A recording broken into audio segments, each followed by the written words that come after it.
Poland are meeting to resolve a political crisis, which is threatening to bring down the governing coalition and bring forward fresh elections.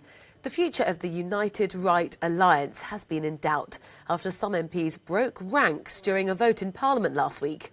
Some members of the Law and Justice Party insist their party is now leading a minority government, but other coalition politicians have dismissed this as political play.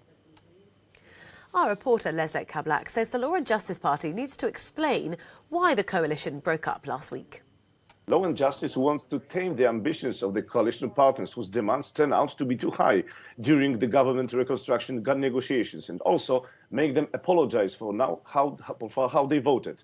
On the other hand, the two small opposition parties are afraid of being thrown out of the coalition and losing power. Law and Justice politicians explained their decision to break the coalition in the media during the weekend.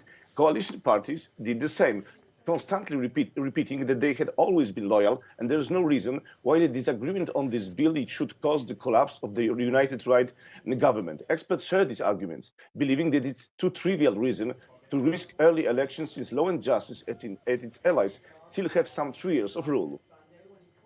So it's quite a complicated situation. Who's currently running Poland then? And if they can't come to an agreement today, what options are then left open?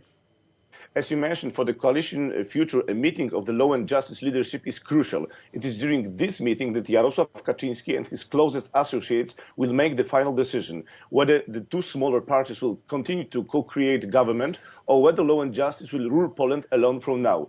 This, however, may end with early elections, which was announced by the politicians of Solidarity Poland if their Minister of Justice Zbigniew Ziobro, is dismissed from office. There is one more scenario that may thwart the plans of the rulers, regardless of whether they have a majority or minority in parliament. Speaking at the Harvest Festival ceremony yesterday, President Andrzej Duda promised farmers that he will take their welfare into account when deciding whether to sign the controversial act. This may mean that at the end of the legislative process, the president will veto the bill that Law and Justice so cares about. The party has treated Andrzej Duda instrumentally several times, and since this is his last term in office, now he can make a decision against Jarosław Kaczyński's plan. We'll see. Still to come here.